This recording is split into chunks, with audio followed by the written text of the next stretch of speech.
भुरग्यांनो, ह्या संवसारांत बरें वायट घडटा ताचेर आमी मात करतात न्हय आनी फुडें वतात.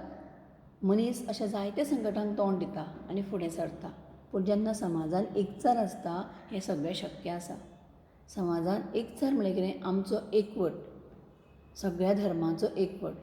तर भुरग्यांनो, आज आमी अशीच एक कविता शिकया. येतात तितले येवदी बाण. येतात तितले येवदी बाण, मनात आमच्या जेजू राम. नानक, अल्ला, महावीर, बुद्ध हेच आमगेले प्राण. अमर, अकबर, एन्थनी, मुमताज, मेरी, शालिनी. राखण करूंक देशाची एकठांय सगळे जाण.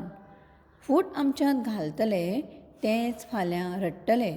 तेज भल्लां सुर्याचें आमच्या एकचारान. फाटीं यादी ध्येय फुडें नव्या युगाचे आमी घडे. कर्तुत्वान आमी राखतले भारत माचो मान. कवी आसा भरत नायक. येता तितले येवदी बाण, मनात आमचे जेजू राम. नानक, अल्ला, महावीर, बुद्ध हेच आमगेले प्राण. कवी म्हणटा, आमचेर कितलीं संकटां येवदी. बाण म्हणल्यार संकट. ती संकटां कसलीं आनी केदीं येवदी. मनांत आमच्या देवाची भक्ती आसा आनी आमच्या सगळ्यांच्या मनांत आशिल्ले हे देव जशे नानक, अल्ला, महावीर, बुद्ध, जेजू, राम हे सगळे आमचे बळगे आसा आनी उर्बा आसा. तेन्ना आमी बळिश्ट आसात.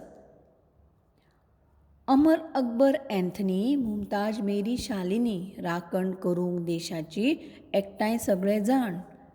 हांगा कवी म्हणटा, खंयच्याय धर्माची कोण हें पळयनासतना एकचारान आमी सगळ्यांनी फुडें सरपाक जाय.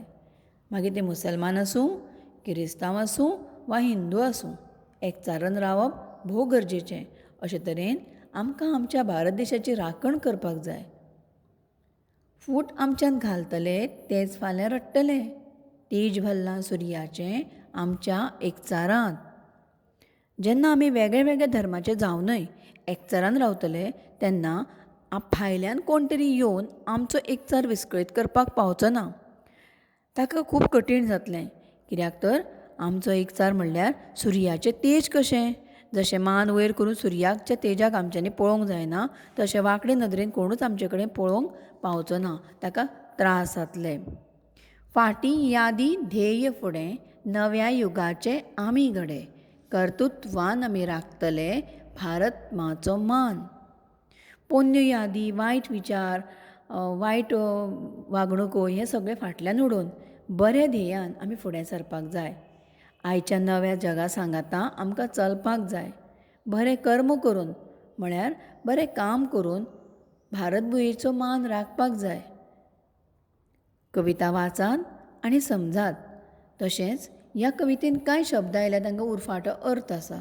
देखीक एकठांय, विस्कळीत, फूट, एकचार, मोटो, बारीक, फाटीं, फुडें, फाल्यां, आज. तर भुरग्यांनो, ही कविता तुमकां समजली आसतलीच. तर आतां बरे तरेन तुमी आपल्या घरच्यांक ही गावन दाखयात.